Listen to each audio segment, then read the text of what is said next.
Mercoledì la commissione del Ministero dei Beni Culturali decreterà le 10 finaliste. Entrare nella top 10 per Treviso è l'obiettivo minimo, poi si vedrà.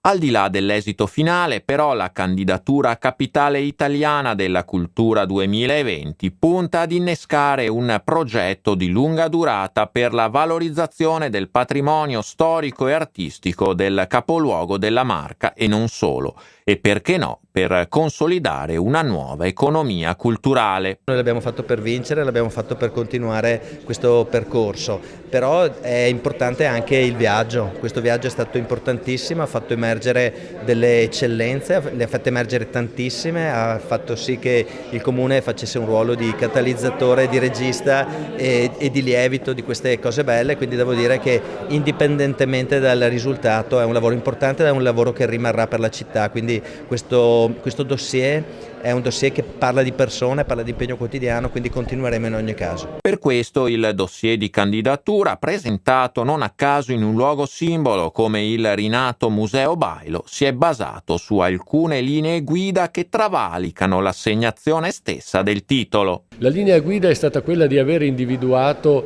alcuni temi sui quali puntare. Le varie proposte potevano essere elencate in modo disordinato o per ordine alfabetico. In realtà abbiamo trovato un filo rosso che le unisce. Per esempio, ci sono delle proposte che hanno a che fare con la rigenerazione urbana della città, altre con la ripresa dei valori tradizionali ed identitari. Le abbiamo messe assieme in modo che anche in futuro queste associazioni che hanno proposto queste cose trovino uno stimolo per lavorare insieme proprio ad esempio sulla rigenerazione urbana o sull'incremento dell'identità della città. Quest'anno il riconoscimento è andato a Pistoia, l'anno prossimo toccherà a Palermo, nel 2019 invece l'Italia punterà su Matera, nominata capitale culturale europea.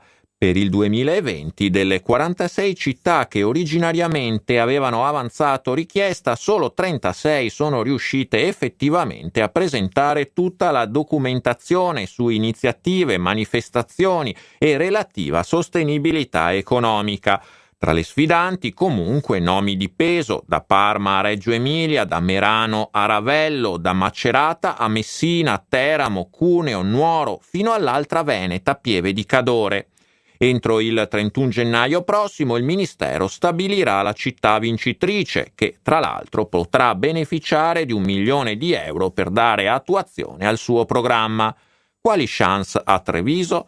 Ecco la risposta di Patrizio Boff, curatore del dossier. Gli elementi che ci sono quelli che viviamo spesso e volentieri. Treviso è spesso un luogo in cui sperimentiamo. A sostenere la candidatura, peraltro, non è solo la città di Treviso, ma l'intero territorio, come spiega il consigliere provinciale Giancarlo Ianicelli. Questa è un'iniziativa che ha coinvolto e coinvolgerà tutta la provincia. Pensiamo assolutamente che Treviso abbia le carte in regola, in quanto in generale come patrimonio culturale, quindi in arte, in paesaggio, nel cibo che non è secondario e anche in storia. Non resta dunque che attendere le decisioni del Ministero.